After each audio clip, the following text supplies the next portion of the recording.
Simple decision. Fundamental questions of navigation. Where am I? Where am I going? And how do I get there from here? I invite the leaders of our planet to ask themselves these three questions before they make any crucial decisions. But if you don't make decisions, you're going to stay right where you are. We are all map makers. We are in a time of transition. If we're going to change, we have to change the direction that we're going. Our planet needs leaders who know where they want to go. When we change the direction we're going, then we want to make sure we're going in the right direction. Leaders who can see the big picture. Because if we're not, we're going to either go backwards or we're going to stay where we are. Recognizing the psychological and the spiritual shifts and changes that need to be made, often from the inside to the outside. To be able to shape your future, you have to be willing and able to change your paradigm.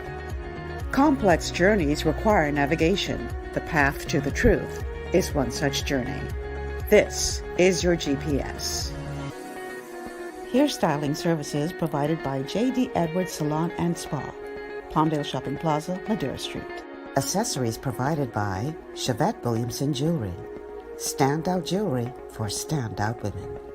Wardrobe provided by Bahari Bahamas. Visit shopbahari.com. Good morning, everyone, and welcome to GPS Global Paradigm Shift on Glory 93.9 FM. I'm your host, Michelle Malcolm.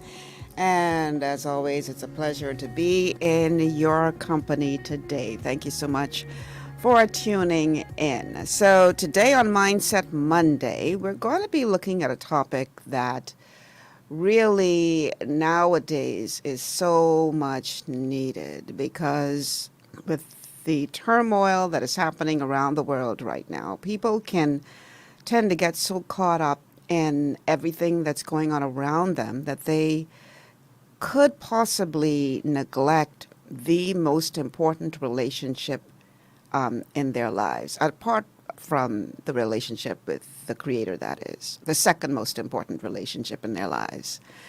And that is the relationship with themselves. A lot of people have lost themselves in this whole process of what we see happening in our world today because they have forgotten to love the most important person in their lives, and that's themselves. Now, I know when you hear this, it could sound very narcissistic, and some may argue, well, Michelle, that's the problem in the world today. We got too many people who love themselves too much at the expense of other people. That's not the kind of love that we're talking about today. We're talking about loving yourself on a deep level so that you, in turn, can spread that love to others, because quite frankly, if you don't love yourself first, then you're going to have a hard time loving other people. So the person who is joining us today is no stranger to GPS. She's been on the show before, and I'd like to welcome her back. She is the one and only Limitless life coach, Simone Bowe, who has written a book and recently published called Me First. And when I saw the book, I said, oh, I have to get Simone back on the show because this is such an important topic to discuss. Simone, always good to see your beautiful face. Welcome back to GPS. Always, always. Thank you so much, Michelle. All right. So you have decided to put pen to paper. I know you've been coaching people for a long time, and you decided to put this on paper and publish a book that, quite frankly, I think is a brilliant idea because it would live long beyond your walk here on Earth. So tell us why it was important for you to pen Me First. Well, the inspiration really came from another coach friend of mine who asked me to do a live in her Facebook group on five ways you love yourself. And it caused me to really search. Because sometimes you don't really think about it or equate self-care to self-love. And we've had a great push for particular women to go to the spa, the me time, make sure they're getting their hair done, nails done, pampering themselves, and we kind of equate that to self-love.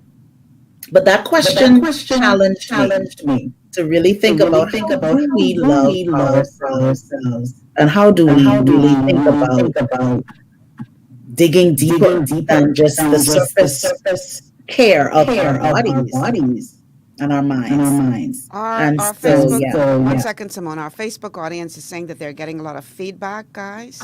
I am as well. She is as well. So let's look at that. I know when we had a problem with this last week, we didn't hear it on our end, but when I watched the show back later, I realized that there was some feedback. So we got to figure out what's causing that. Yeah, okay. I was trying to talk my way through it. Yeah, sorry to have interrupted you. So we're going to work on that to try to figure out, because we're not hearing it on our end at all.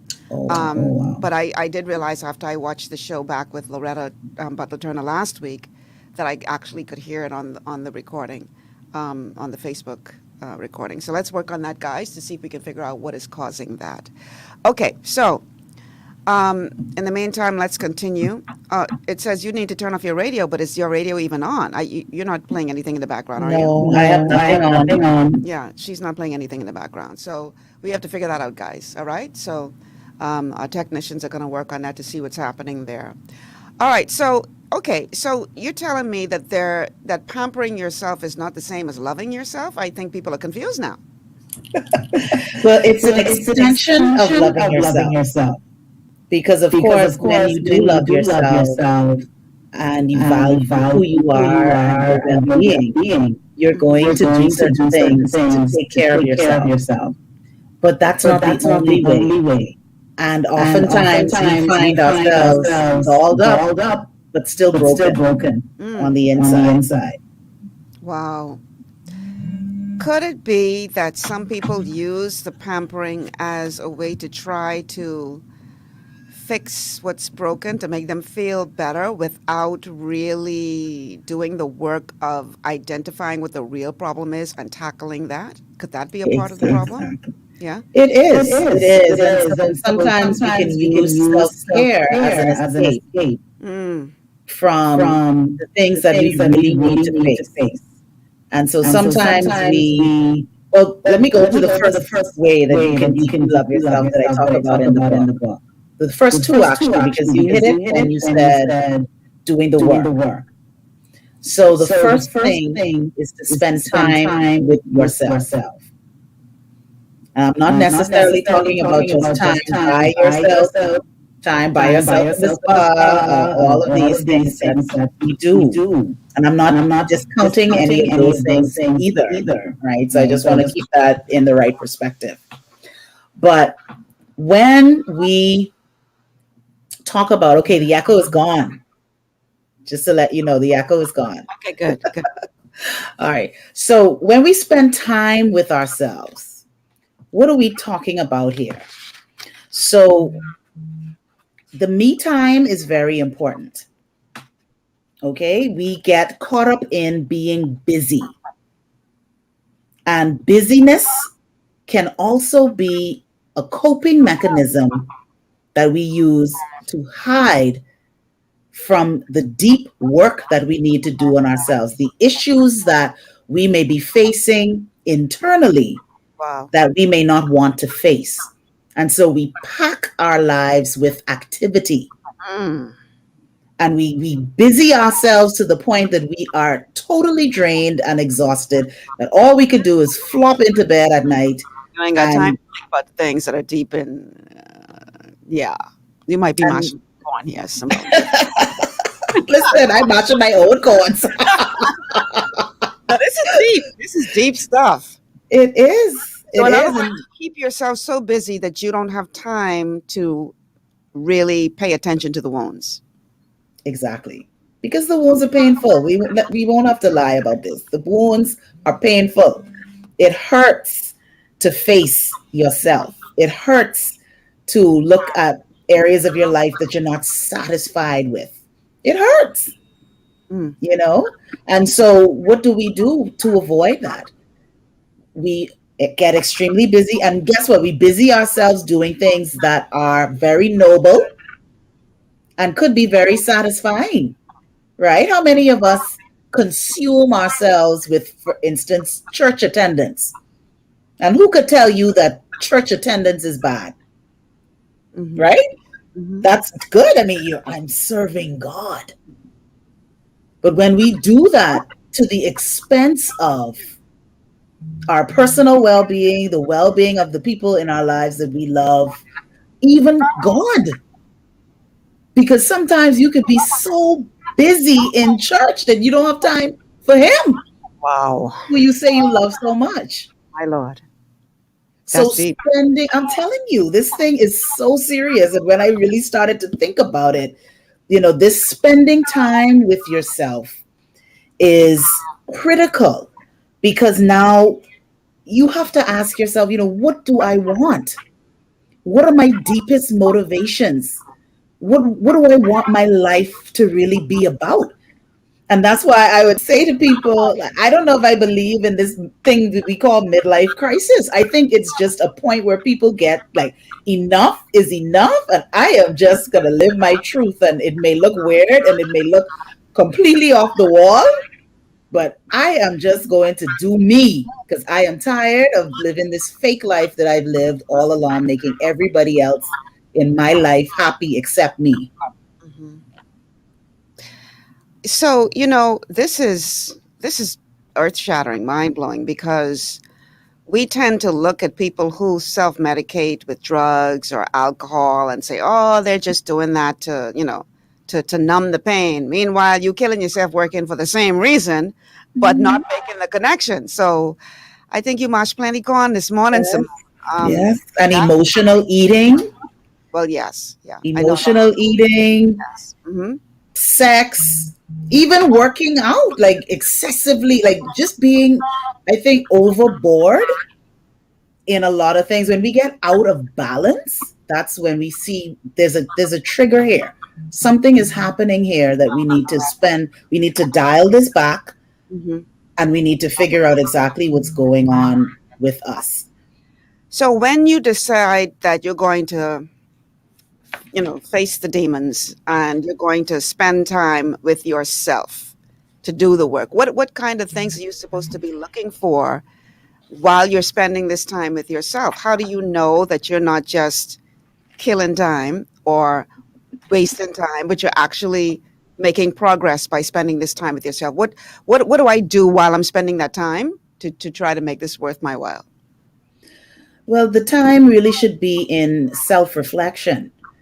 And so when you spend this time with yourself, it's either in meditation, that can be guided meditation where, you hear someone speaking you through exercises and things that you do as you still yourself and follow that through. And sometimes when you just still, you now capture the things that come to mind. So frivolous things will come to mind. You'll be worrying about things that you have to do at work or things you have to do around the house. Like all sorts of things will come into your mind. When you ride through that, other things are going to come up that you would want to pay attention to. And it's not always bad things either.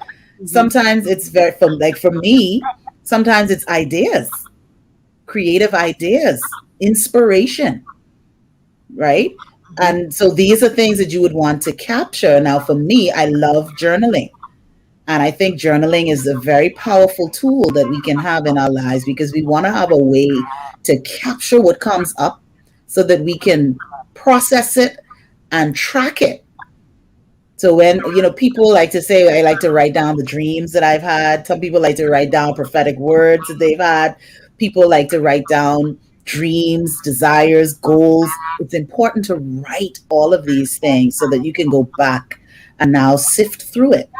My journal used to be my lifeline, especially when my life was dark and bleak and I didn't understand the unhappiness and the pain that I was experiencing. But when I would write it down, I would completely honest with myself. Wow. Yeah, that's powerful. Okay, so why do you believe, apart from the obvious answer of being afraid to feel the pain. Why do you believe, or why do you believe people? Do you believe people are so uncomfortable with finding out who they are truly, and this is what stops people from taking this journey? Do you think people are afraid of really, really looking in the mirror? Yeah, and I think for a couple of reasons. I think first of all, we are wired, our brains are wired for comfort, believe it or not. Right? So this is like the push and the pull of our humanity. Mm-hmm. We are wired for comfort. So the minute, and you notice this every time you try to change a habit, you know this, right? With the whole wellness Yeah, your journey. mind works against you. It actually Yeah, does. it Yeah, does. So I the learned minute that. you try to change, yeah, when you try to change something that you've been consistently doing, your mind is your biggest resistor. Not your friend. Yeah. I was surprised to learn that as well. A part of the Institute of Holistic Health, through which I was trained as a certified health coach. One of the units was on mindset, and one of the things that we learned is that your mind is not your friend, because it is all about self-preservation. Mhm. And any change that you decide to make, good or bad, it sees as a threat. Yeah. And so, because it's all about staying in your comfort zone, because if you venture outside of this comfort zone, then maybe there'll be something uncomfortable out there that'll hurt you. And so Right. just stay here. Don't go out there. And so Right. when you make a decision that you're going to try to do something, even if it's something wonderful, but new, your mind is working against you to do that. If you don't know this, you will talk yourself out of doing wonderful things because of that subconscious mind that's afraid to face the unknown. It's amazing. And this is why they say people stay in abusive relationships, Mhm. because they figure this is bad, but what I don't know out there could be worse. Mhm. So I'm going to deal with the bad as Mhm. opposed to taking a chance of facing the unknown. That's really powerful. It is. It is. And that's where we get that expression, better the devil you know, Mm. right? Than the one you don't know. I can, and this is the funny thing about us as humans, that even in our discomfort, we can create comfort around it. My God. Ooh, that's deep, girl. Say that again. Say that again. People need to hear that. I'm telling you, even in our discomfort, we create comfort around it. Mm. So we learn it, we study it, and then we find ways to cope with it. Wow. I think it was Les Brown, maybe tell this story before, of this man. It's, I guess, just a parable, a teaching moment, right? But this man that was walking through his neighborhood, and he passed this house where this gentleman was on the porch, sitting on the porch, and his dog was next to him on the porch howling. Mhm. And he walked by and he said, okay, this is strange. Why is this dog laying here on the porch howling away and not moving? Right. And he walked by about 2 or 3 days and it was the same thing, the same thing. And when he went back, he said, I'm going to ask this man, what is up with this dog? Because every time I pass here, it's doing the same thing. Mhm. And when he passed the next time, he asked the gentleman, he said, excuse me, he said, why is your dog just laying there howling? I've been passing here for days. I'm trying to figure out what's going on. And the man said, oh, him? He's laying on a nail and it's hurting him enough to make him moan, but not enough to make him move. Oh, man. Isn't that powerful? Yeah. How many of us are sitting on a nail that is uncomfortable enough for us to feel the pain, but not uncomfortable enough for us to get up and move away from that pain? And we see it in all aspects of our lives, Michelle. I'm a human resource professional, and you would hear things in organizations where there is low morale, people are disgruntled, people will flat out hate their organization, and you would ask yourself internally, right? Why don't you just leave? Why don't you leave this place that you hate so much? You hate the organization, you hate the people, you hate your work. Why are you staying here? It is easier for them to complain and make noise than it is for them to move on to something else. Better the devil they know. I know this place. I understand. I know my boss ways. I know which mornings to avoid him or her. I know how they like things. I know how they don't like things. So I've just studied this place and I know how to cope in this place. I hate this place, but I ain't going nowhere. Because I know what out sure there. about this salary and I don't know what out there. And what? Then this COVID too? Child, please. I got to keep this salary. It's a sure salary right here. We do it in every aspect of our lives. As you mentioned, we do it in relationships. I talked about this in the book. I was in a very unhappy marriage, and that's what really started this journey for me. This was my own journey of self-discovery. What is going on with me? You know, and when I went to counseling, my counselor laughed at me afterwards, you know, because he said, when he asked the question, why are you here? Why did you come for counseling? And I told him, I came for me. I didn't come for my marriage. I came for me.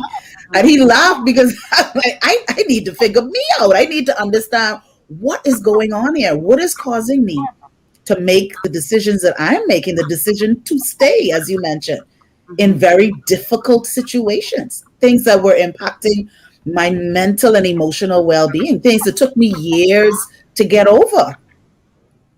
You know, why do you stay? It's really not that easy. And so out of having that experience, it made me realize that I have to be more compassionate with people. I can't judge somebody that stays. I left, but I left under huge criticism and huge personal losses, fear, doubt, everything. Hope, lost hopes and dreams. Nobody enters a marriage to lose it. Everyone thinks that you're going to have that happily ever after fairy tale, but it doesn't happen. And I used to be that person that used to pray those prayers, you know, when you're in the church and they say, well, the only way that you could get out of a marriage is death or infidelity. And I used to pray those prayers. I used to say, Lord, kill him. That was bad. That was bad. You know, but I'm just being real, right? When it really came down to me understanding who I was and having to make some difficult decisions. And this is the second reason why it's difficult for people to face their truth, because of the decisions that they may have to make as a result of that truth. And so I remember listening to a teaching, I think it was by Bob Proctor, you know, one of the personal development gurus out there. He had something on decisions, making decisions. And he said something that was so profound. And I said, you know what, this is true. We don't struggle with making decisions, you know. We struggle with making the decision that we know we have to make that we don't want to make. So we know sometimes that something is over, whatever that is. Seasons end. And we get emotionally attached to things. We make our attachment to things a habit. I remember asking someone that I felt that, you know, very much in love with before, like, do we really love each other or are we a habit? Are we just like a habit? Like we're just used to each other. Sometimes you're just with somebody for so long that it's just, this is all I know. Wow. And it doesn't matter that it may be unfulfilling, or it may not be the right situation or anything like that. But is this a habit? Is this love? What is this attachment? And again, this is why it's important to spend the time with yourself so that you could dig into the truth and really analyze it. And sometimes you might be wrong. It may not be, it may be good, but it may be something else that you have to work on. But you got to spend that time in solitude to really get to the core of your being, what you want, how you want to show up in the world, what you want your relationships to be like, what you want your career to be like, what you want your life to be like. Wow, Simone, this is so powerful. Wow. We have to take a commercial break, but you touched on something a moment ago. And guys, if you haven't already done so, like and share this show. Please, people need to hear this, because if we was talking politics today, yeah, y'all would have unshared us 1,000,000 times.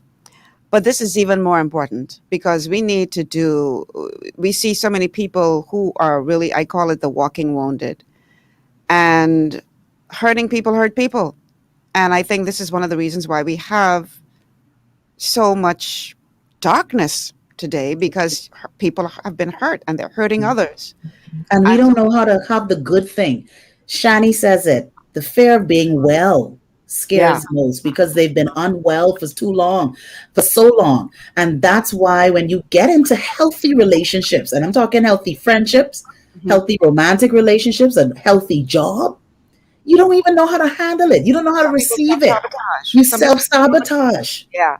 Listen, you destroy it. We got to take our first break. But we're going to dive deeper into this, because something you touched on when you talked about having compassion for others. But oftentimes we see that people have all the compassion in the world for others, but not for themselves. So let's talk about that on the other side of the break. Stay with us, y'all. This is GPS Global Paradigm Shift on Glory 93.9 FM. I'm your host, Michelle Malcolm. We'll be back after these words from our sponsors.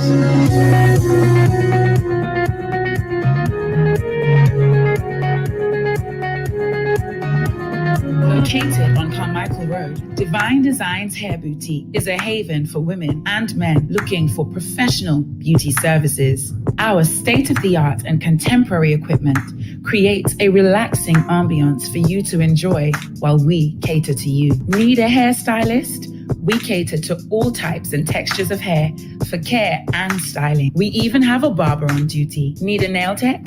Our technicians provide a range of nail services, including the latest trends. Unwind in one of our massage chairs while you get your pedicure. With our reasonable rates, friendly staff, and over 20 years of experience, you will be in great hands. Call us at 823-1669 or 698-1025 to schedule your appointment. Want to be pampered? Want to be slayed? Let Divine Designs make your day.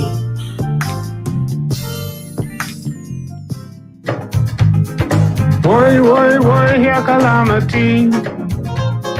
Woy, woy, woy, don't want that be me. Let me get this coverage, do it once and for all.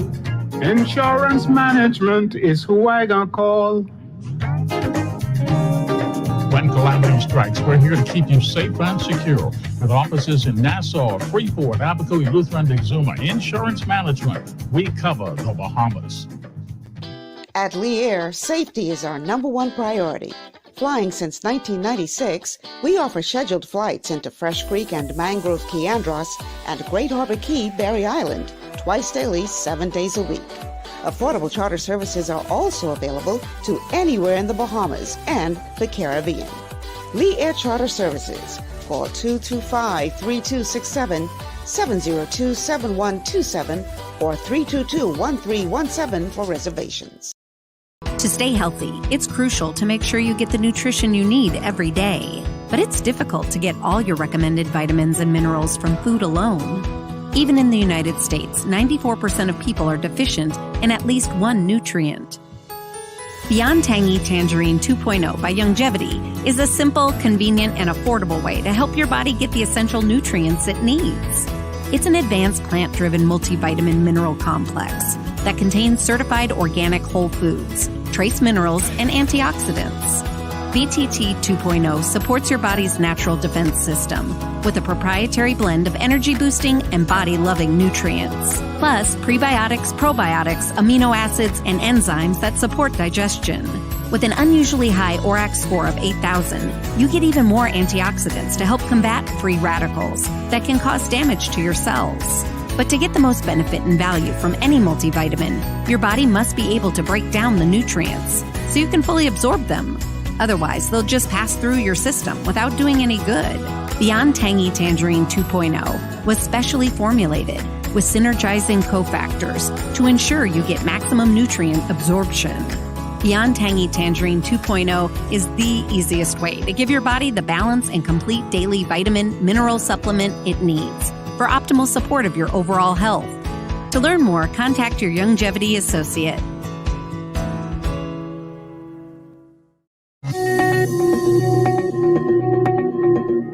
And we are back. Welcome back to GPS Global Paradigm Shift on Glory 93.9 FM. I'm your host, Michelle Malcolm, and my guest today is the Limitless Life Coach, Simone Bowe. We're talking about Me First. That's the title of a new book she has written, all about deeply loving yourself. And that's what we're talking about today. And this is so needed, y'all, because this world, oh my goodness, I don't have to tell you what a messed up place this is. And a lot of it is because people have been hurt deeply and don't know how to cope. And so instead of doing the work and trying to figure out how to fix that hurt, they lash out at everybody else around them and make everybody else's life miserable because their lives are miserable. And so we're talking about today what you should do, what you can do, what you need to do to bring about that healing to your soul by loving yourself first, me first, put yourself first. You know, if you go on an airplane, they always do the talk about what would happen in the case of an emergency. And they always say that for adults traveling with children, if there's a need for oxygen, put on your oxygen mask first and then put it on the child. Now, you may be listening to that and saying, oh my God, that's a terrible thing to say. Why would you not take care of the child first? Their whole life is ahead of it. Well, if you incapacitated, then who can help the child? And I think we make the mistake all the time of putting everybody ahead of ourselves. Many people do it anyway, not everyone. Putting everybody's needs ahead of your own. And at the end of the day, you are so drained and worn out because you did not put anything into yourself. And, this isn't just to regular folk, but people who are doing a good work. Let's look at pastors, for instance, doing a good work, trying to pour everything that they have into their congregation and their flock. And at the end of the day, they burned out because they didn't have the time to put back into themselves. So how important is it, Simone, that when we're talking about having compassion for others, we don't forget to put ourselves on the list? Are you muted? You're muted. There you go. Sorry about that. So, and I think that is definitely, it's a misconception, especially people who are in helping professions. And you mentioned pastors. So people like pastors, teachers, caregivers, people in the medical profession, coaches, people in nonprofits, and you normally find people in these areas find themselves depleted, burnt out, frustrated, exhausted, drained. And you wonder why sometimes people just walk away. They just simply walk away. Remember I talked about that midlife crisis before? But it's just that they've got to their limit, their personal capacity of, I can't do this anymore. We're living out of balance because we feel that this compassion for others, which is very important. We have to care about other people. We have to reach out outside of ourselves. Our purpose is about service and serving others, but we cannot do it to the detriment of ourselves. Yeah. We cannot pour from an empty cup. We can't. It will cause us to hate the very people that we said that we've come to serve. God. That is important. We have our first caller on the line. Caller, welcome to GPS. Thank you for welcoming me, Berenice Johnson, the original. Miss Malcolm and Miss Simone Bowe. Good day to you all. Good day. I am very concerned. Okay, I hope you will shed light because I hope all of the social media listeners. See, when I spoke about the eugenic experimentations that were happening in the Bahamas, nobody believed me. They would love to put straitjacket on individuals. See, I speak truth. And I am one who, and I spoke with one of your Miss Simone Bowe, Mr. Hubert Edwards, when you were part of that team down at what the place? Breezes. It's a place, right? Breezes, yes. Psychoanalysis.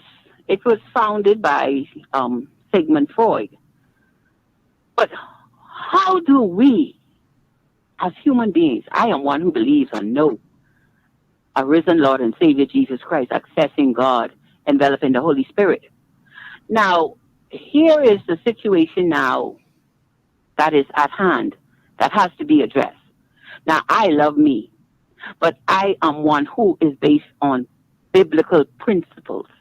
Do unto others as you would so have them do unto you.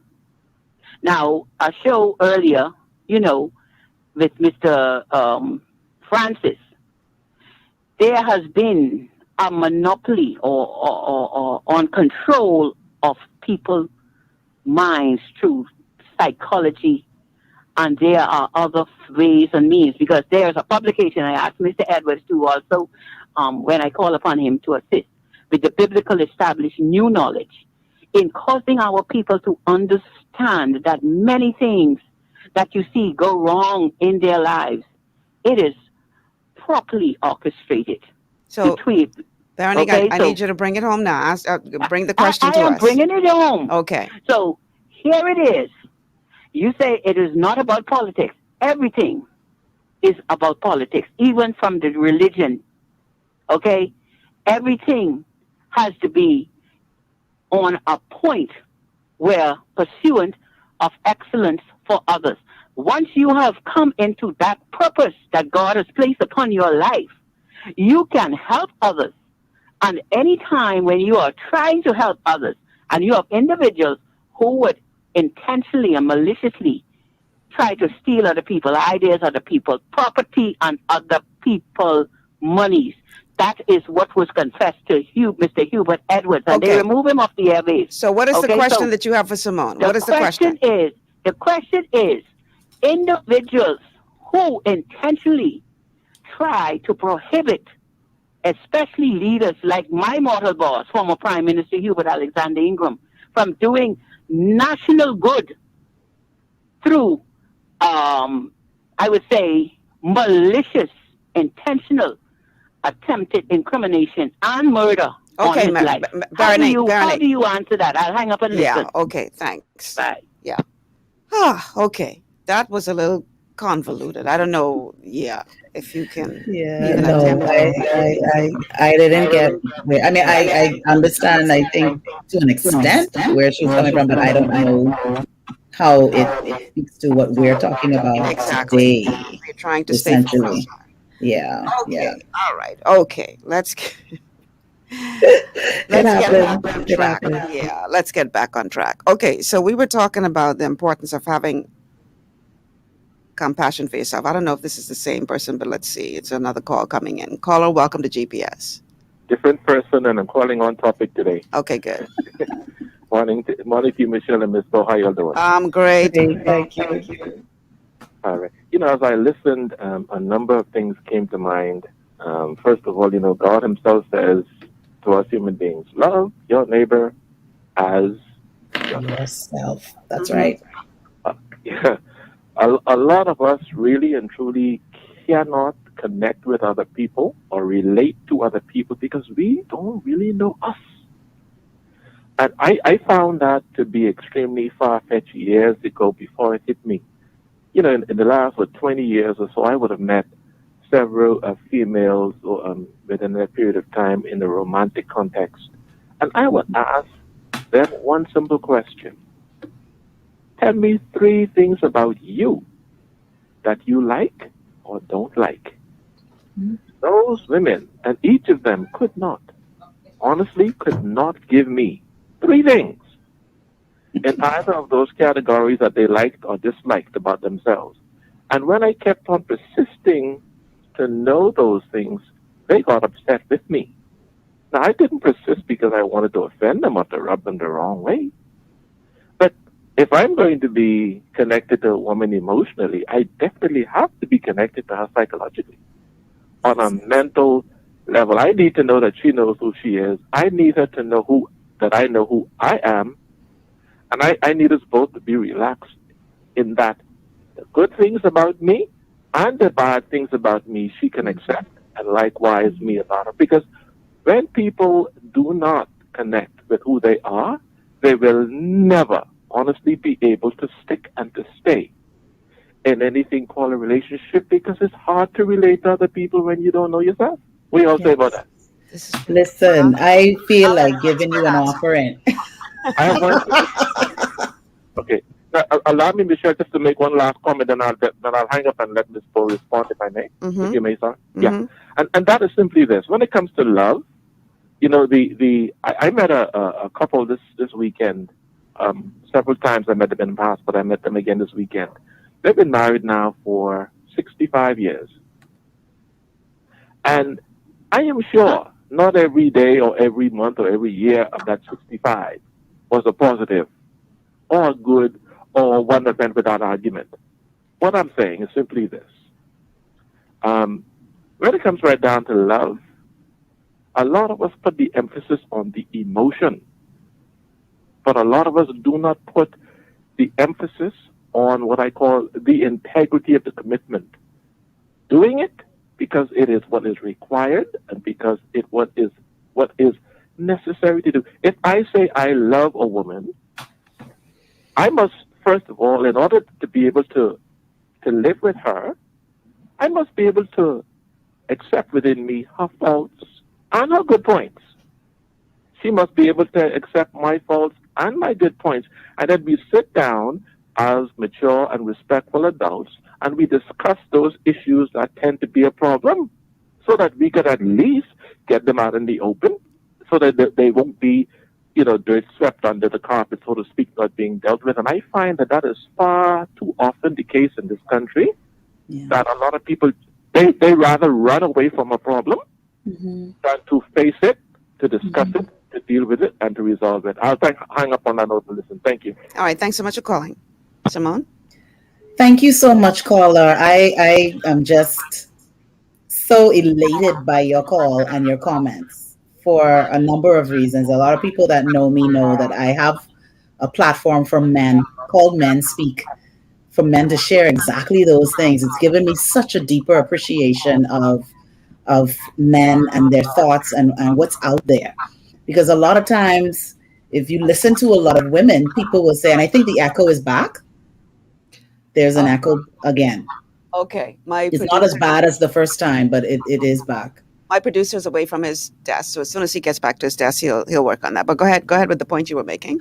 Yes. So I think the first thing that I want to point out is that caller represents so many men out there that people feel that we don't have men that think that way, and that men that think that way are rarities, right? But I've encountered a lot of men that want more than just what people would say the externals, right? A well-kept woman, the woman who makes self-care her priority. So hair is great, nails are great, body may be great, great career, making strides. She may have her own, you know, I got my house, I got my own stuff. I don't need you, this and that, whatever, that independent, progressive woman. But remember what I talked about at the very beginning of the show. When we focus on the externals and we do not pay attention to the internal, and what that gentleman is talking about is the internal work that we need to do. The self-awareness, which is a component of emotional intelligence. We need to know ourselves. And a lot of this is not all our fault. As you talked about, we've been wounded. Many of us go through childhood trauma that impacts us in so many different ways. It stunts our emotional growth. It gives us triggers that we may not consciously understand.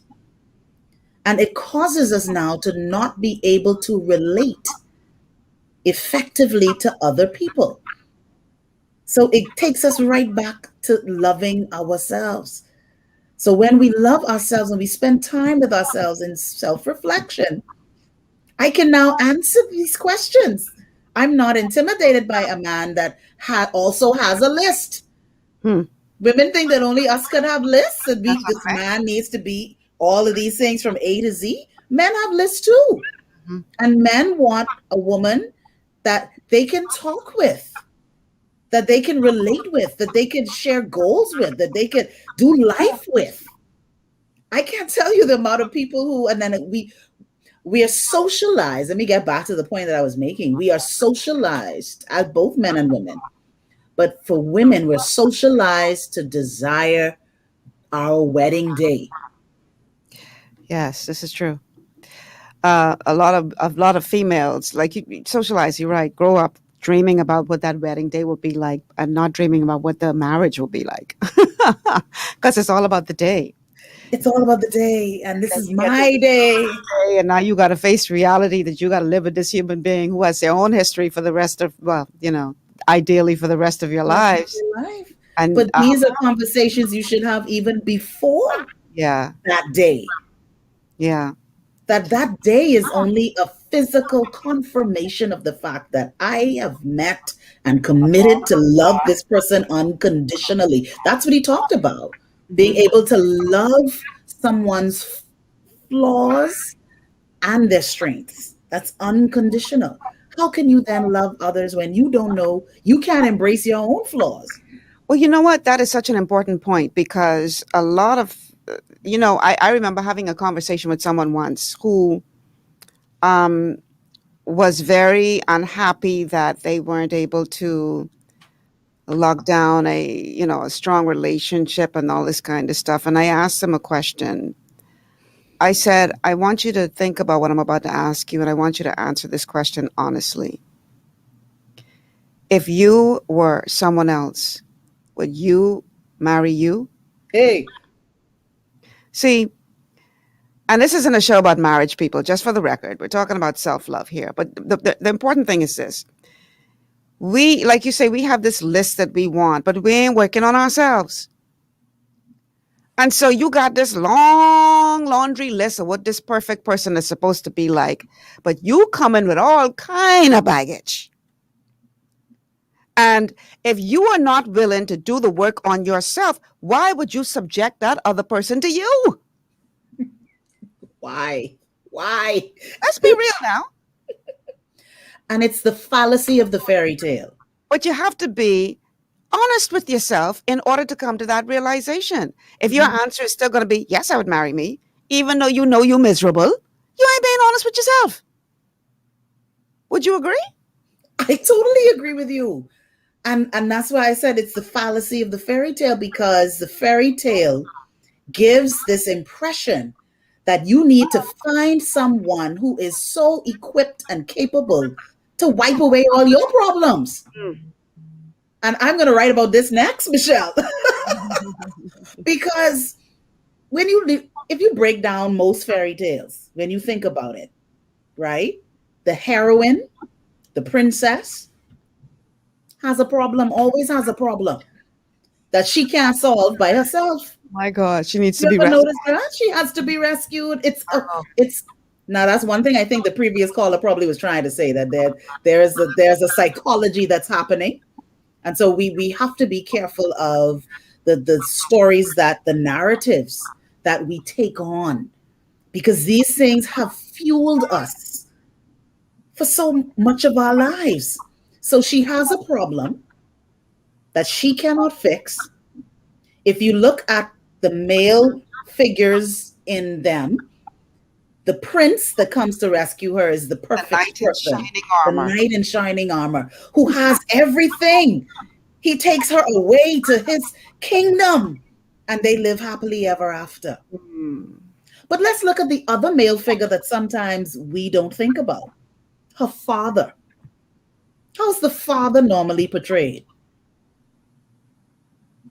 Someone who is voiceless. That's right. See, you turn your head thinking like, because I can't even remember any fathers being in those stories. Bing. Wow. Now, fathers are there, but they make them feel inept. They make them appear inept. Have you noticed that? Mm. When you think of the Cinderella story, you know, he marries again, but he's totally oblivious to the new wife. Yes. Always appears to be wicked, right? Is always somebody, right? Who's jealous of the daughter and all of that stuff. And of course, these things make for a great story, but these are the stories that we tell our children. And I'm not saying to do away with fairy tales, but we have to unpack them. Yeah.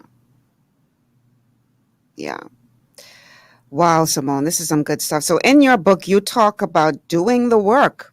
Yes. What does that mean exactly? I know we've been covering it pretty much since we started the show, but step by step, what does a person have to do to start doing the work? It means you need to now love yourself enough to be committed to your change and transformation. And so that's what you talked about, people not wanting to do the work on themselves, not wanting to move past this place of pain. You can't just accept this and say, this is just the way I am. It's more than that, right? So when you talk about people like who come to me and talk about they want to be coached, for instance. But if you're not ready for change, if you're like that dog that's just laying on the nail, moaning and complaining, I want change, I'm stuck, I know I'm more than this, I know I'm worth more than this, and I know I'm valued more than this and this and that, but you're not prepared to do what is necessary to get on the other side of stuck. So they may start an initial conversation to be coached. They may have one session or two and come to some breakthrough, and then they quit. It's like me and my lifelong weight management challenges, right? You start, you stop, you start, you stop. You find excuses. You say, I can't afford it, I don't have the time. All of these things to sabotage our efforts to change. And so when you stop working on yourself, this is a line right out of the book. When you stop working on yourself, any progress you crave will also cease. Wow. If you don't work on yourself, you will not move ahead. I can tell you that this has been a lifetime journey for me. And up to about 3 years ago, there was still residue in certain areas. And I'll tell you how. So I've been doing this work all this time, figuring out, what my childhood trauma was, how it impacted me, and how it made me relate to men and so forth. I didn't realize how that was impacting me in other arenas other than romance, but it affected me as a leader in my organizations when I worked. So I didn't realize, and someone gave me, I call feedback a gift. And when people give you feedback, consider that them handing you a gift, because it's an insight, it's a revelation that you need to move from where you are to where you want to be. And sometimes, I remember Lisa Nichols saying this, that sometimes it's wrapped in sandpaper, which means that it's going to grate you. Yeah. It's going to feel bad. But when you sit in that and get past the initial pain, the sting of it, and you get past being in defense mode, right? Because that's what we do. When we get feedback, we start to blame. We start to say it's somebody else's fault. Well, if that didn't happen, this wouldn't happen. If you didn't do that, I wouldn't have done that. If we get past that and sit in the truth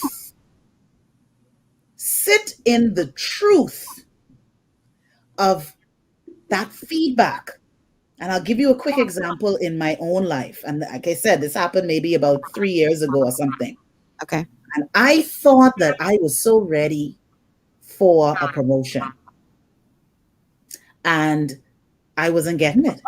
I was doing the work, but I was not getting the external confirmation that you were ready for this job. And I remember one time in a meeting, who would have been my boss, the overall boss of the organization, asked me a question, and he had a way about him that was very abrasive and harsh and actually even rude and sometimes offensive. So that was his personality and his way of communicating. And when he asked me that question, I fumbled in my response. I stuttered. And as you can tell, I have no problem talking. But in that moment, I stuttered and I had a hard time articulating my response to him. And this is in a meeting, open forum. After the meeting, the regional boss that was in town at the time, she said, I want to just share something with you. She said, in that meeting, do you realize what happened? And she coached me through it. She said, you folded up. You couldn't talk. You couldn't. And I had to come and face that reality. Yes, I did. But I had to do the work now in me. Why did I do that? What is causing me to lose confidence in the face of a domineering male? Wow. I had to go back 30-something years to when that moment of trauma happened for me. My God. And it continued to happen in those relationships that were abusive. And they were relationships that I chose, Michelle. I said yes. Okay, this is some good stuff. Guys, please like and share this show, especially if you know someone, male or female, that is struggling with self-love. Make sure you like and share the show. They need to hear this. We have to take a quick break. When we come back on the other side, we're going to continue our conversation with the Limitless life coach, Simone Bowe. We're talking about me first, how to love yourself on a deep level, y'all. We ain't talking no surface stuff here. We're talking deep level. And we are going to dive even deeper into the conversation on the other side of the break. So stay with us. We'll be back after these words from our sponsors.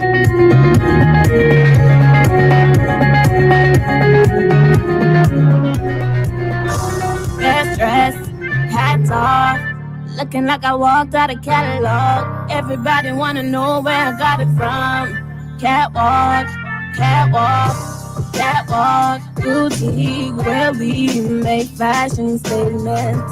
Catwalk, boutique, where we make fashion statements. For the latest styles on women's clothing and accessories, visit Catwalk Boutique on Robertson Road East at the Helron Plaza. At Catwalk Boutique, we make fashion statements. Looking for an extraordinary junior high school with caring, qualified staff and affordable tuition? Then come visit us at Elite School of Excellence, an affiliate of First Step Academy. ABECA-focused and Ministry of Education approved, we foster discipline, integrity, and wisdom while molding our students for success.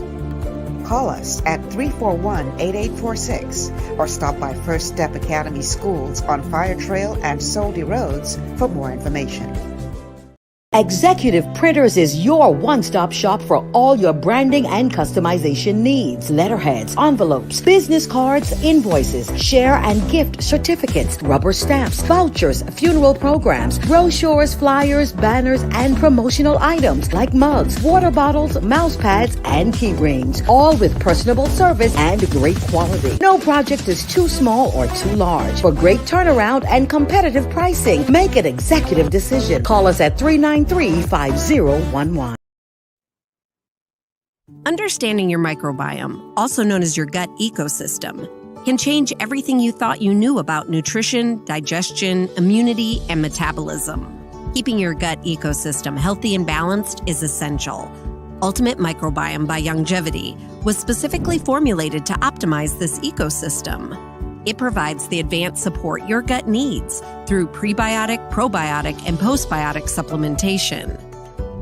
Our unique blend of probiotics includes Lactobacillus and Plantarum, healthy bacteria that can help prevent harmful bacteria from taking over your gut. Increasing your gut's population of beneficial bacteria creates a more balanced gut microbiome, which has been shown to aid in weight loss, skin health, sleep, mood, and may even help with seasonal allergies.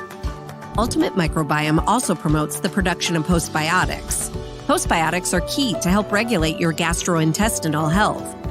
To enhance digestion, Digizyme Multi-Enzyme Complex, a blend of 5 specific enzymes, has been added to Ultimate Microbiome. It can help break down food so your body can better absorb nutrients. Plus, we've added our proprietary I-26 hyperimmune egg powder to aid in the elimination of disease-causing gut bacteria and help your body balance its immune response. Ultimate Microbiome, the scientific, proprietary, and holistic approach to gut health that helps optimize your body's entire gut ecosystem. To learn more, contact your longevity associate.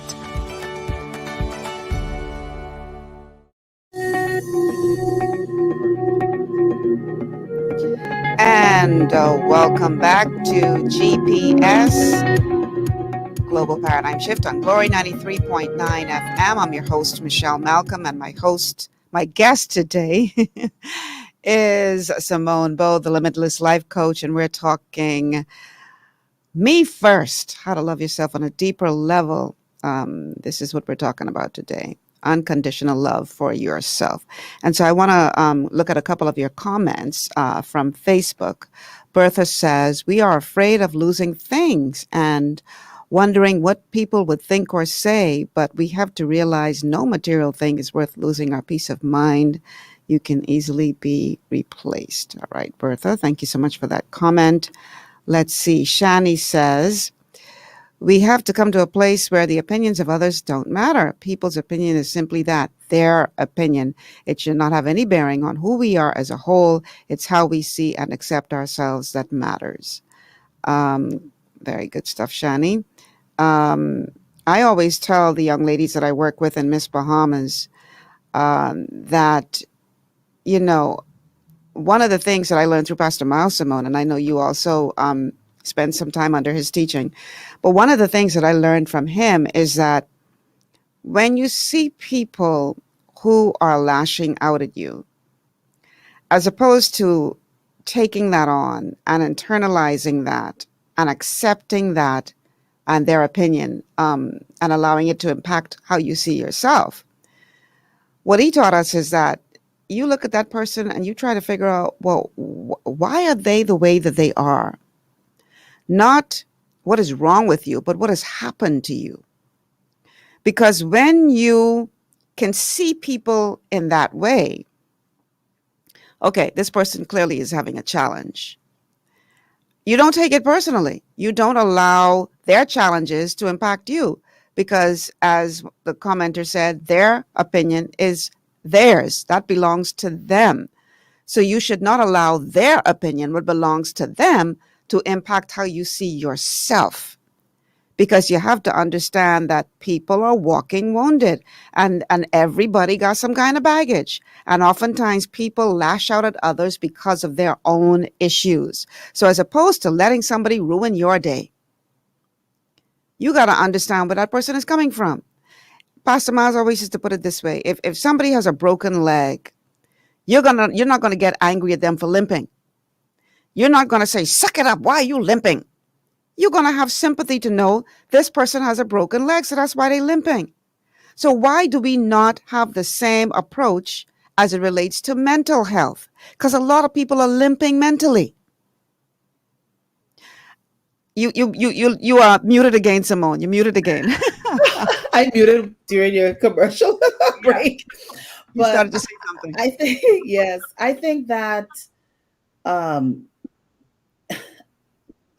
oh my goodness, I think that this is so important for us to understand that people project, you know, and we have to take mental and emotional health very, very important, especially during this pandemic. I think it has just magnified the issues that we have. And I've always said that I believe that our country, collectively, we suffer from low self-esteem and low self-worth as a country.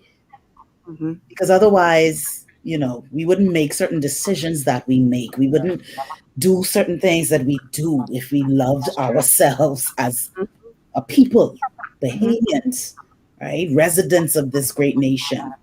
But I believe that when people have opinions, we have to, even though I said feedback is a gift, like they say, you take the meat and you leave the bones. You take what you need from it, because sometimes there is truth in it.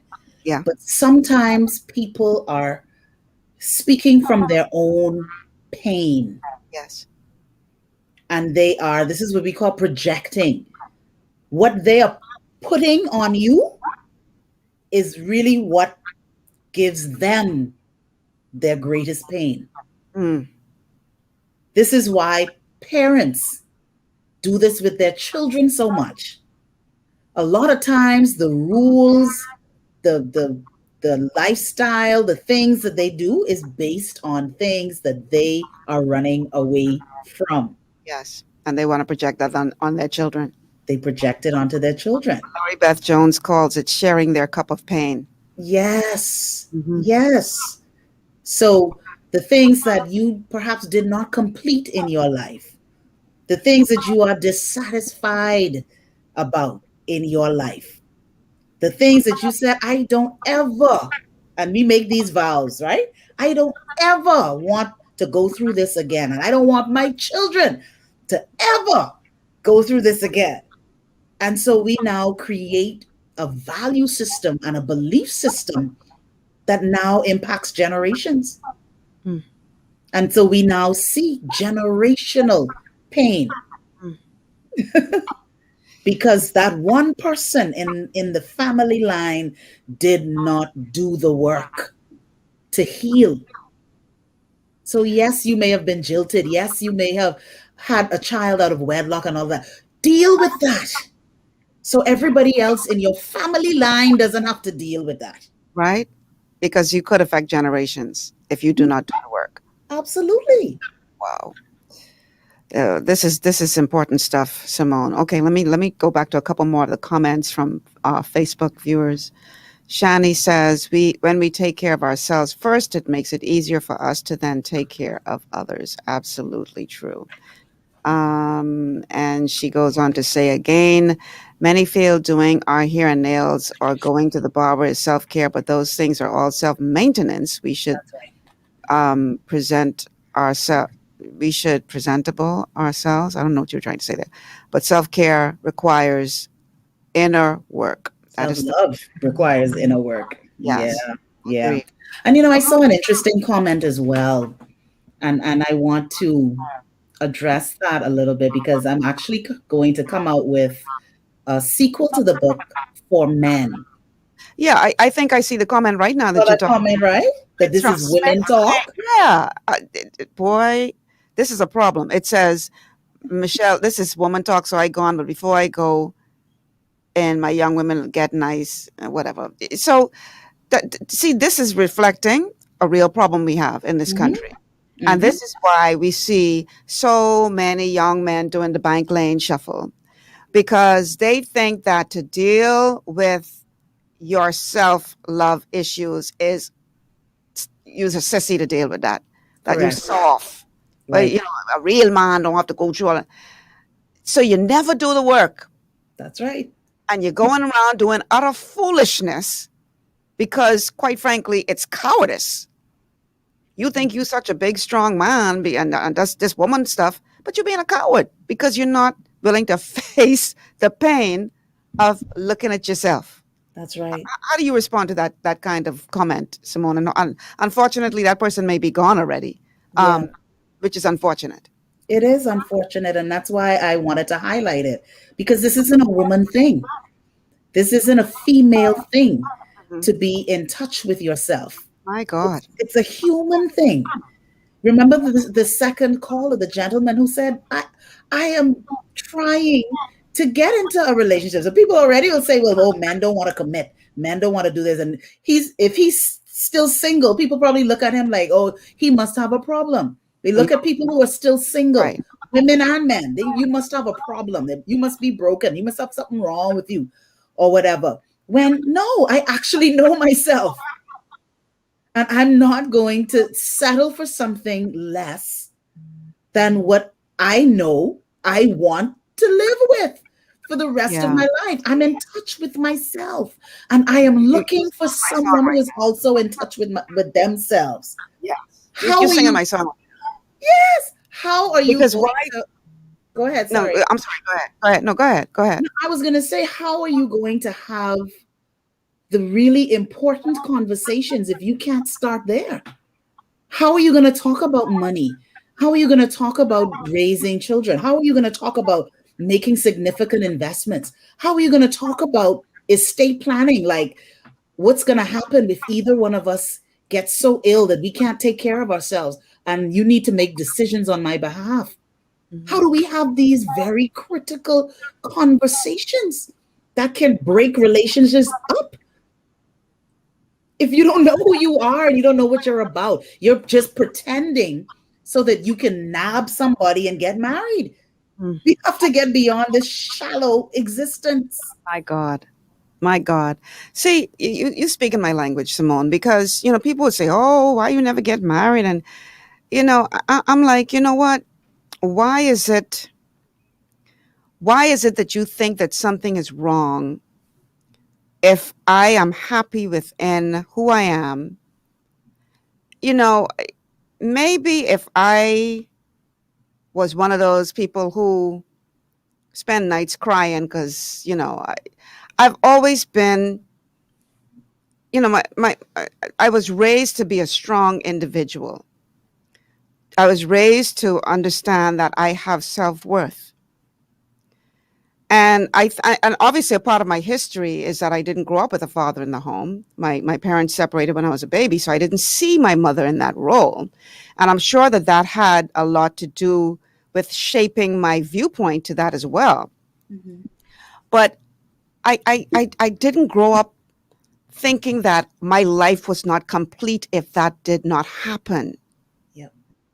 And so I often encounter people, and some men who have the attitude of, well, you should be happy that I check in for you. And I'm like, why you think you're the prize?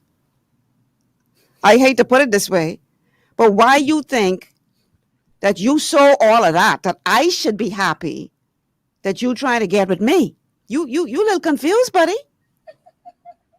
But again, it goes back to when you have that full understanding of who you are and not being willing to just be in a bad relationship just to say you in a relationship. To me, that is worse than being alone. It is. Because at least alone, I'm happy. Now, I'm not saying that I can't be happy in a relationship, but I can't see me sacrificing my happiness to be in a bad relationship just to say I in a relationship. To me, that never made sense. It doesn't make sense. And so many people are living that life and that lie. Yeah. It reminds me of a comedian I saw once on television. I thought it was so funny. She said, all the single ladies in the house say, hey. So all the single women were like, hey. So then she was like, listen to y'all trying to sound all happy. He's like, I can hear y'all now. But when you're 20, you got this long list of what you want in a man. He got to be rich. He got to have a house in the hills. He got to be driving a Bentley. He got to have this and have the next. She said, and then 10 years go by. And you're like, okay, well, maybe he don't need to have a house in the hills. And maybe he don't need to have a Bentley. And another 10 years. Just let him have a job, right? She said, after she finished with the single women, she's like, okay, all the married women in the house say, hey. So all the married women were like, hey. She said, listen to y'all trying to sound all happy. And then she goes on, I can hear y'all now. Y'all so miserable with that man. You're walking out, you're trying to smile and sound like you're all happy and everything. But inside you're saying, how long I got to put up with this man, Lord, how long? And so her point was, ain't nobody happy. Everybody trying to pretend and trying to be like, oh, this is so grand. My married life is so wonderful. But behind them doors, you catching eternal hell.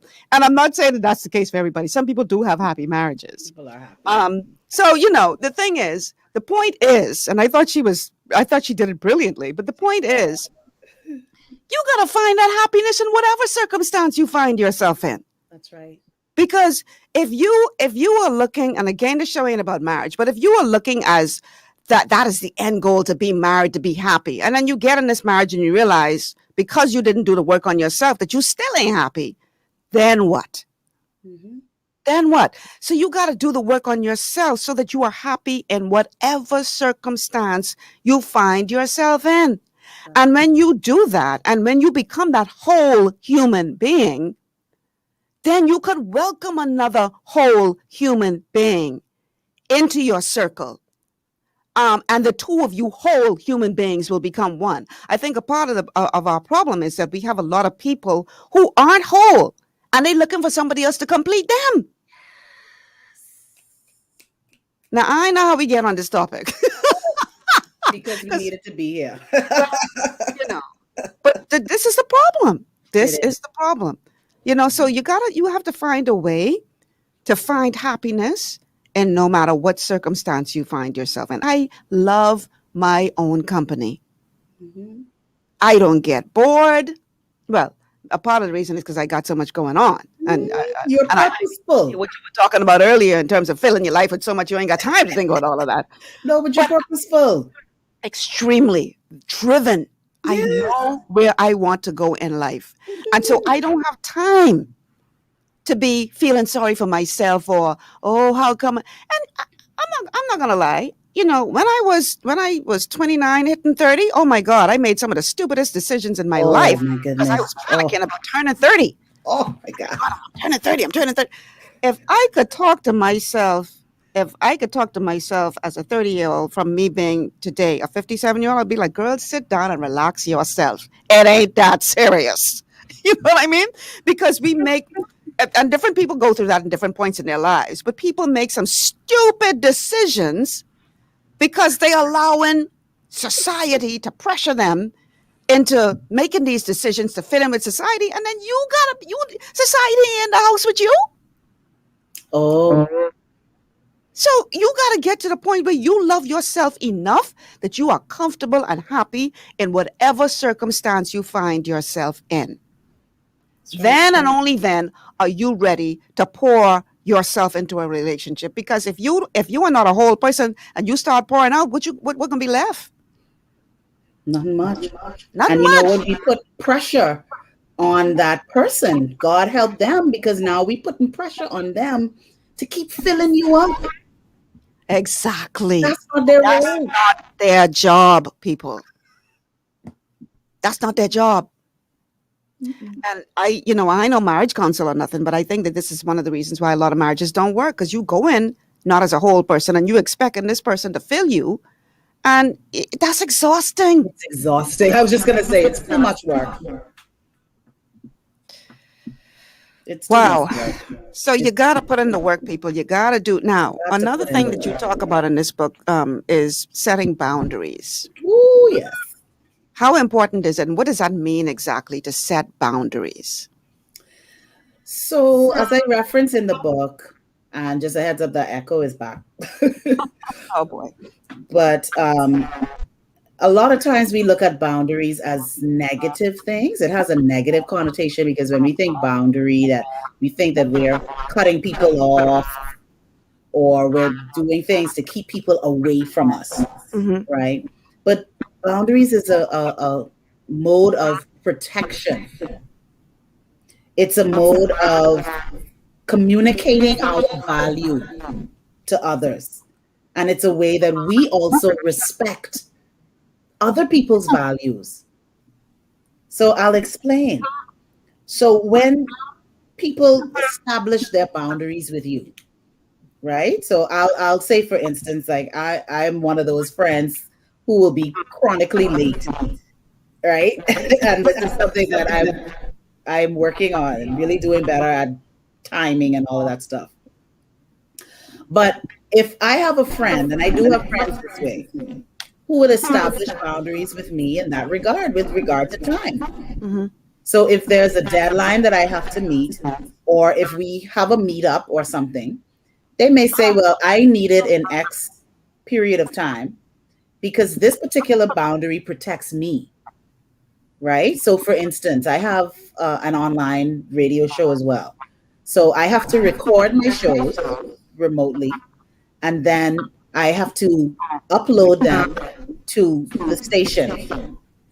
And so sometimes I don't have my shows ready in time for that station to do the edits and the work that they need to do to the show, to upload the show to the station.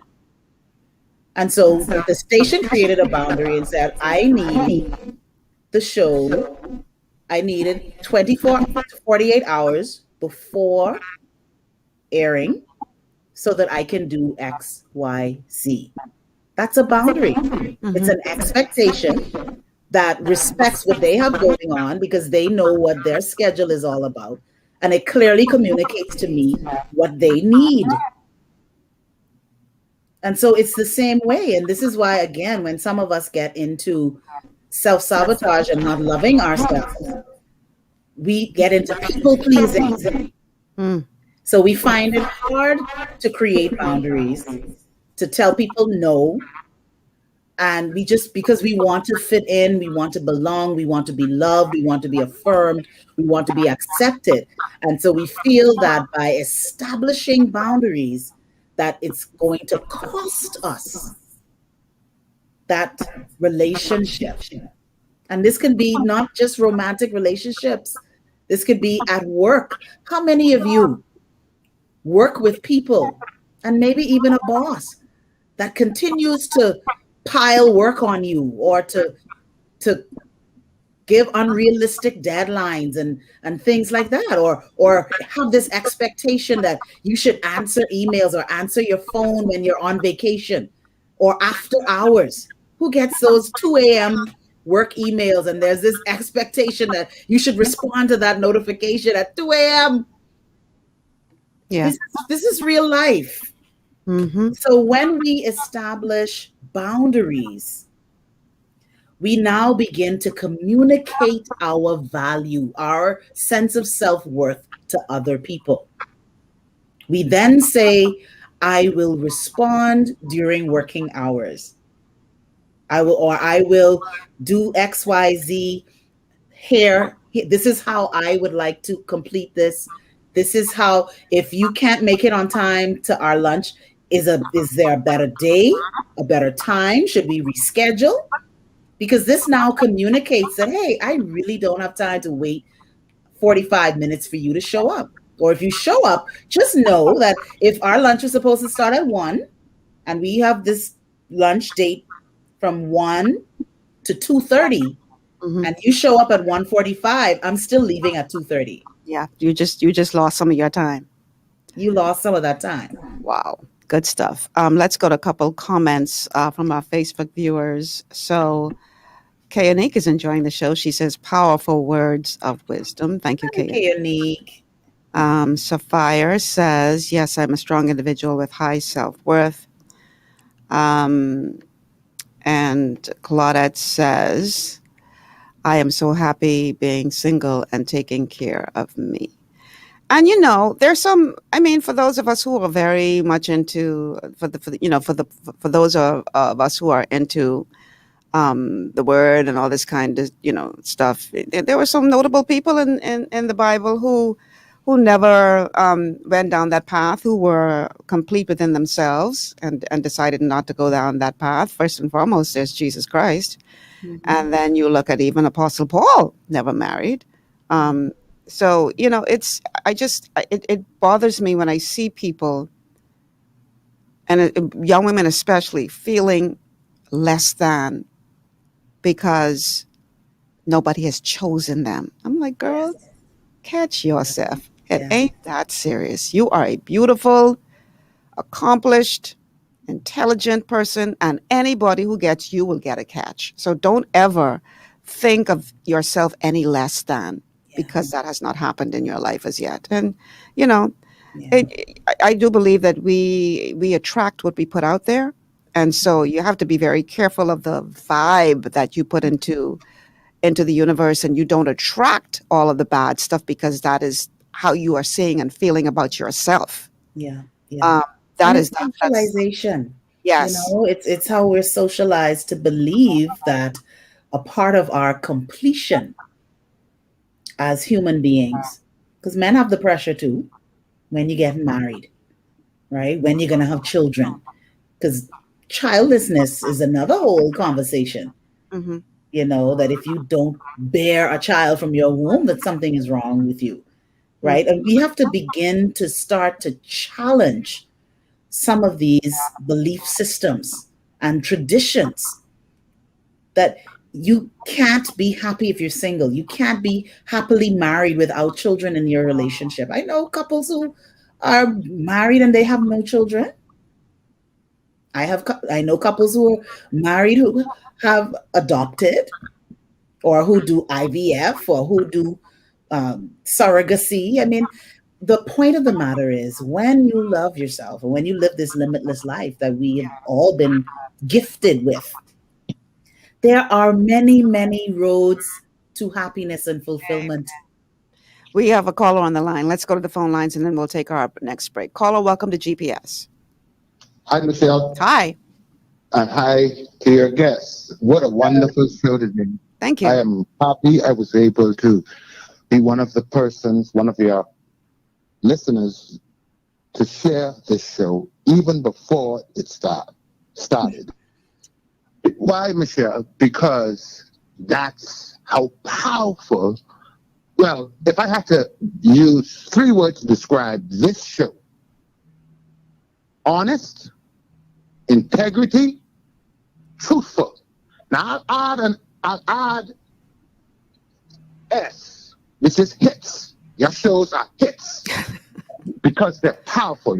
And by the way, you are beautiful again, as usual, looking lovely. Thank you. But your guest, Michelle, she is like this bright light. And I like to use you and her as in this way because light travels faster than sound. So I wish for you ladies to continue to be that light, okay, that have traveled long and reached the destination that you desire before your sound was made. Now, my name is Amos Junior Miller. I'm not perfect, but I believe in the creator of the universe. And when the oneness I found or fell in love with as relates to myself was when I focused on the Most High. And I realized the things I had, I was in the millionaire status, and I just gave it up. And people to this day, going for 12 years, cannot comprehend. There are something more valuable, Michelle, than things. It's called life. And the most valuable thing a person have or possess is life.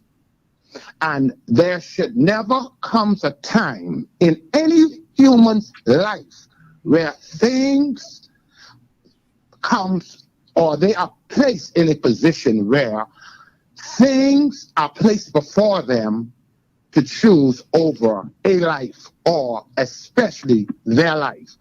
And the Creator planned for family was male and female to have godly children benefiting from his sovereign, natural, universal, natural resources, so they can become this light, this beautiful light on a hill, glorifying him in spirit and in truth. And so your show continues to hit the ball out of the park. Excuse my expression, ladies. Have a blessed day, Michelle. GPS has more than one home, and for sure has a new home. Have a great day now. Thank you so much for calling, Amos. I appreciate the support. Simone, I don't know if there's anything in there that you wanted to respond to. Well, I want to say thank you, first of all, for very kind words. I really appreciate that. And I never thought about that. Light travels faster than sound. That's very powerful. Mm-hmm. And it speaks to what you said before. What you put out, the vibe that you give off, it comes from the inside. Yeah. And that is our light. And so it doesn't matter what you say. It matters what you project. Because what you put out there is going to come out of your mouth anyway. Yes. But the Bible tells you, as a man thinketh, so is he. That's where it starts. It And starts. out of the abundance of your heart. Yes. Speak. Yes. Yes. And people need to realize this. Now, what you put in words really makes your reality. But those words, I always say, begin with a thought. So you got to clean up the thinking. You got to get rid of the stinking thinking. And you have to understand that it is not your responsibility to buy the lies of the enemy. And the enemy comes through people. He doesn't show up with the pitchfork and the horns and say, hi, I'm the devil, and this is the message I got. No. He bringing that message through some people that you, closest to you, people that you know and love. That's right. And it is your job to identify that and not allow that to stick, not allow it to take root within your spirit to the point where you now start to believe those lies. Because let's face it, the enemy doesn't know anything about truth. There's no truth in him. No. And I always tell people, and we could talk about this on the other side of the break, if you want to measure how you should really be thinking about yourself, check what God has to say about you. And if the messaging is coming to you separate and apart and different from that message, then you know that that is a lie. Because God can't lie. So if the message that you're receiving, whether it be from a loved one or your own mind, is saying anything less than what God thinks of you, you know it's a lie. And you got to get to the place where you identify that as a lie and cast it out. Don't let it take root. Stop buying the lies. Stop buying the lies, people. We got to take a break. We're 6 minutes past where we're supposed to have taken a break. So let's take this quick commercial break. And then when we come back, we're going to wrap this whole thing. Wrap this whole thing up. We're talking to the Limitless life coach, Simone Bowe, today about me first. How to love yourself on a deeper level, unconditionally. Stay with us.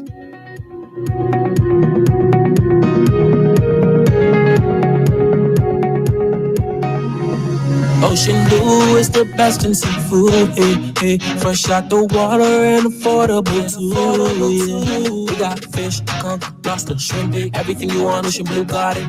Ocean Blue, friendly and clean, best service you ever seen. Ocean Blue is the best in seafood, yeah. Fresh out the water and affordable too, yeah. Ocean Blue Seafood, we are here for you. Ocean Blue Seafood, no one else will do. Ocean Blue Seafood, located on Burnett Road. Contact us at 393-2160. Escape from the city life to Bacon Air Beach Resort in Pirateswell, Mayaguana. Relax in one of 16 air-conditioned rooms just steps away from the ocean. Enjoy scrumptious dishes in our waterfront dining room. Sip on a tropical cocktail, or if you must, stay connected with wireless internet. Nestled on one of the most beautiful beaches in the Bahamas, Bacon Air Beach Resort offers a unique vacation experience. For reservations, call 339-3726 or 463-0182. At the Shirley Street Plaza, you'll find Le Petit Gourmet, a small cafe that's big on flavor. Handcrafted delights made with love will not only please your palate, but feed your soul. Call us at 394-1251. 8 to 12 minutes is all it takes for a burglar to rob your home or business. Security Systems International provides professional and affordable solutions for both. Call 396-5000 for your customized quote. Gwen's Alterations provides professional services for all your tailoring needs, including face masks to keep you safe and in style. A stitch in time saves 9. So call us today at 393-6227. For all your building needs, it's Carib Construction and Project Management on Gladstone Road. We build it all. Schools, homes, hotels, and more, including structures requiring a Phase 3 electrical contractor. We also provide project management services. The first step towards your dream building begins at Carib Construction and Project Management. Call us at 376-1556 or 341-4466. Your body's immune system is under constant pressure from things like stress, lack of exercise, and toxins in the environment. It's crucial to be proactive and support your immune system with the nutrients it needs to function effectively. But it's often hard to get these nutrients from food alone. Introducing Fast Acting Zinc Plus Immune Support by Longevity. Unlike zinc-only supplements, Zinc Plus Immune Support builds on the proven power of zinc and adds complementary nutrients to give your immune system extra support. Vitamin D helps balance the effects of zinc, while our proprietary blend of natural fruit and root extracts provides the extra help your immune system needs to work against daily stressors. And we've included Longevity's exclusive plant-derived minerals to give your body the minerals it needs but can't get from food alone. And because Zinc Plus Immune Support is delivered in a great-tasting sugar-free berry-flavored lozenge, it encourages quicker absorption of all these nutrients into your body. Zinc Plus Immune Support. Zinc plus the extra support your body needs to promote a healthy immune system. To learn more, contact your Longevity associate. Welcome back to GPS, Global Paradigm Shift on Glory 93.9 FM. I'm your host, Michelle Malcolm, and today I am chatting with the Limitless life coach, Simone Bowe, and we're talking about me first, how to love yourself deeply and unconditionally so that you can then turn around and love others deeply and unconditionally. But it all starts with you.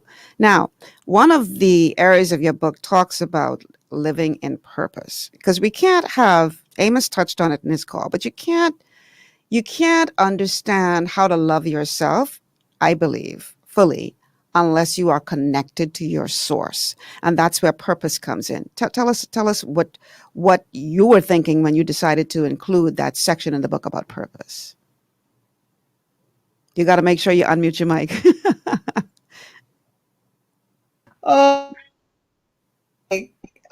The whole show. And you usually have these other problems of not muting yourself when you need to.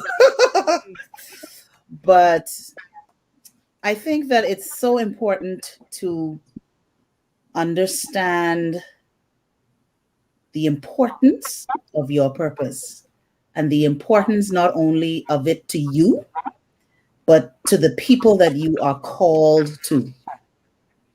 And so when you love yourself fully, deeply, authentically, you will live. And this sounds very much like motivational speaker cliche, but it is so true. You will live full out. As you would say, live out loud. You would do the things that even you are afraid of. You will do the things that you were called to do. Because to do anything less is doing yourself a disservice, and you are doing others a disservice. Mm-hmm. The Bible tells us that the earth is groaning, waiting for the manifestation of the sons of God. I believe that scripture tells us that there are things in this world that is incomplete because you have not shown up yet. Wow. There are solutions in you that problems are waiting on. There are answers in you that people are waiting on. And when you refuse to do it because of all of the various reasons that we would have talked about in the last 90 minutes, the limiting beliefs, the fear, the self-sabotage, the procrastination, worrying about other people's opinions, not doing the work on ourselves, staying in our place of pain, feeling that we're not broken when we are, bleeding on the people that didn't cut us. When we do all of these things, it keeps us further and further away from the true reason why we exist. Having relationships and children and all of those things is gravy. That's the whipped cream and the cherry on top of the ice cream. The real reason that we have been sent to this planet is to fulfill a call that is tied to the greater plan of God for the universe. And that was really one of the most compelling reasons for me to walk away from a life that I had built from I was 23 years old, even before then, because we had a long ongoing situationship. Mm-hmm. But the crux of the matter, the most compelling reason for me to walk away from that life was I did not feel that I was able to fulfill my purpose while in that relationship. And for me, my purpose was the driving factor. And that's to say, can you be purposeful and in a relationship? Absolutely. Can you be a purposeful parent? Absolutely. Can you be a purposeful entrepreneur? Yes, you can. But your purpose is the core of who you are. And so when you love yourself, you honor your purpose by living it. I like how you put it, because Pastor Miles always used to say that the graveyard is the richest place on earth, because so many people died and took to their graves all of the cure to diseases, and all of the answers to the questions were taken with them because they never lived out their purpose. So with that in mind, how important is it that you do not diminish your purpose to fit in to what you believe is somebody else's image of you? How dangerous is that to diminish who you are to fit in with somebody else? Yeah. And that is one of our other fears. Marianne Williamson shared it in that very famous poem now. And he said that I'm paraphrasing, the thing that we are running from is our very greatness. The fact that we are great, the fact that we have power. That's why I've stopped using empowerment programs, empowerment events and things in my stuff, because I've realized that we've made that to be conditional, that someone can give us power. Coming to my event is not going to give you power. You came to my event with power. Wow, Simone. You just got to tap into it. You got to realize it's there. That's it. Wow. That's it. And so we can't keep running away from this thing because of, other people's image of us. I can't tell you the mistakes that I've made, even in relationships, because people look at me a certain way and they would feel, well, you should be with a certain type. You should live a certain lifestyle. You should be a certain way. At the end of the day, you have to be happy with yourself. Yes. You have to be true to yourself. Yeah. And true to the calling that is on your life, not about some image and all the other expectations that people would have of you. Because at the end of the day, where are they coming from with that? You know how difficult it is or would be to try to live a life of pretending to be what you're not? Do you know how exhausting that is? That's tiring. That got to be tiring, Simone. Because you're not being real. Trying to keep up this appearance of being this particular thing that you're not. That gotta be so exhausting. It is exhausting. And again, this is why people run away from it. They're running away from the lie. They finally come to the realization that I cannot do this anymore. This is why people get divorced after 30 plus years of marriage. And you're saying to yourself, well, my God, y'all been together how long? You might as well stick it out. Right? But they realize, you know what? Even if I only got like 15, 20 more years of life to live, I want to live that in my truth. Not with that miserable person. Wow. And it's the same thing. People will walk away from a job. People will walk away from a career. Why do people, they have these stellar careers and then you see them off somewhere in some jungle doing community service or painting or farming? And it's not to degrade any of these professions, but it is that I am finally living my life. Your true north.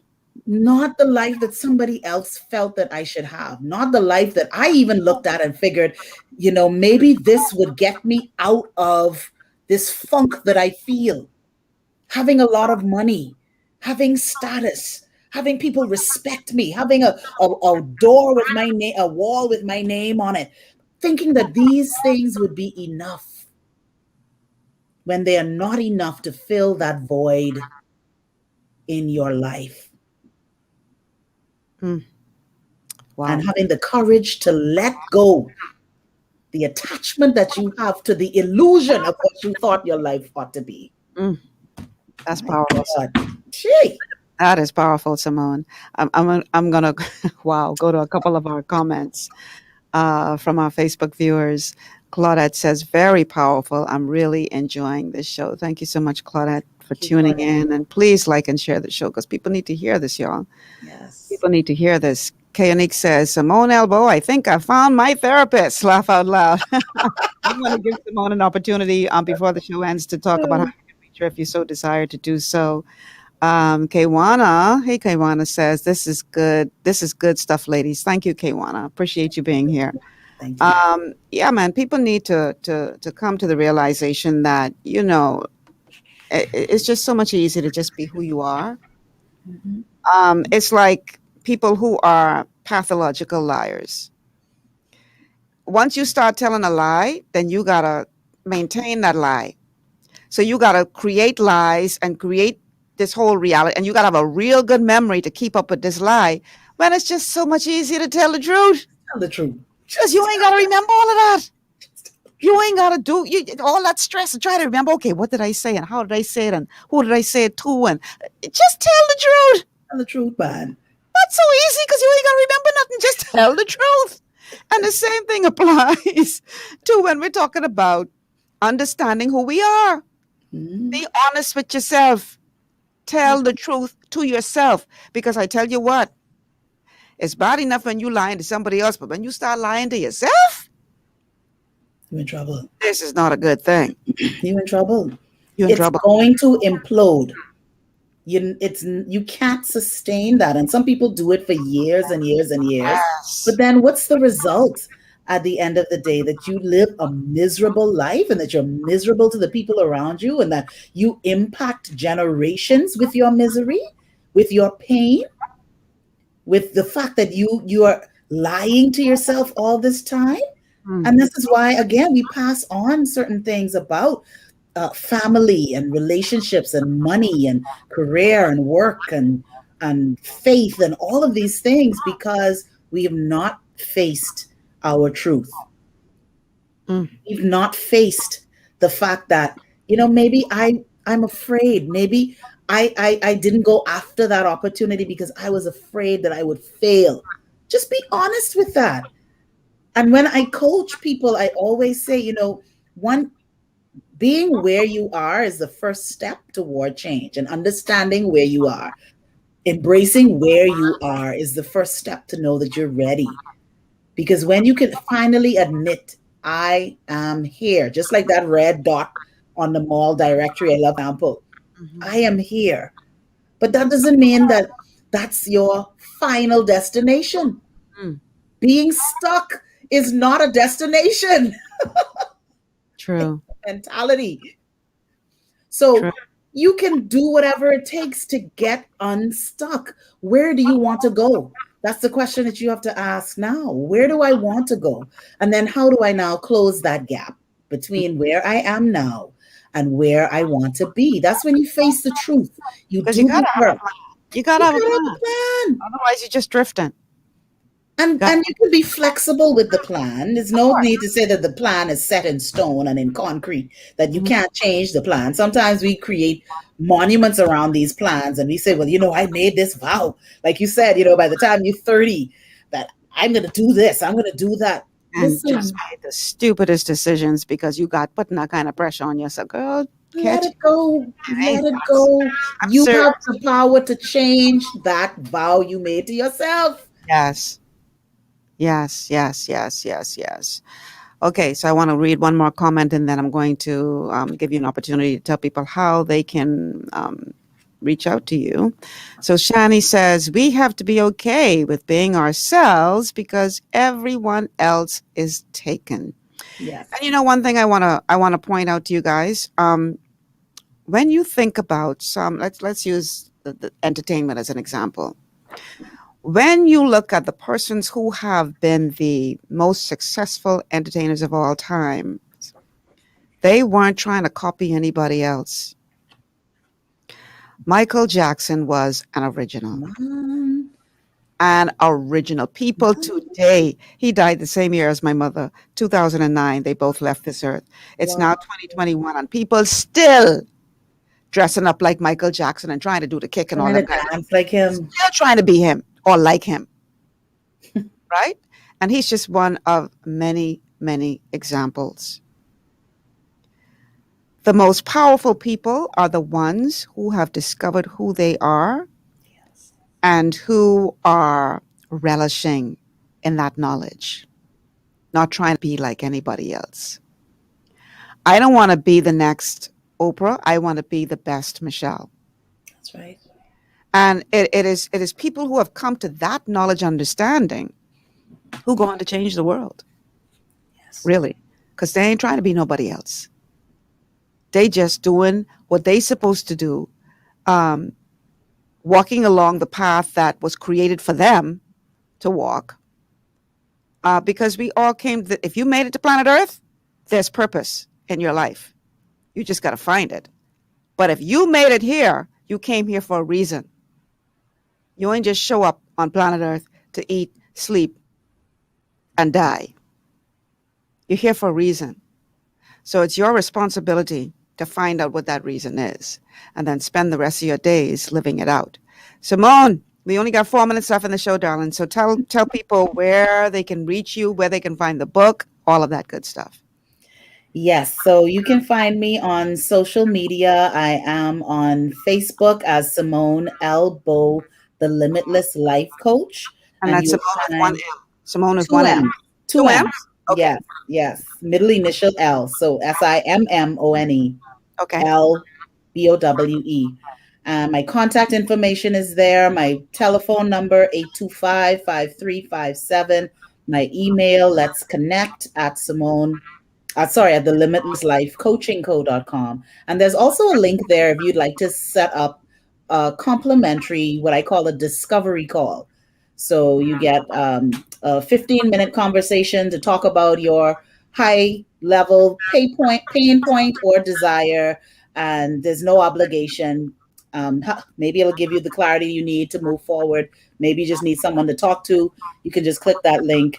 And I assure you, most times we go over 15 minutes. I'm also on Instagram and LinkedIn and Twitter. And you can always send me a direct message on any of those platforms. And I'm more than happy to respond.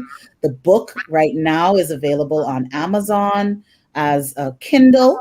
I'm working on getting that print available through Amazon, but I do have some print copies here in New Providence. So if you're here on the island or if you're on another island and you'd like me to get it to you, I certainly can do that as well. And so I want to say thank you, Michelle, for this opportunity, for creating this platform and for loving yourself enough to extend to me, because when you love yourself, you're not in competition, but we are always collaborating and complementing each other. And so I appreciate that gesture that you have extended to me today.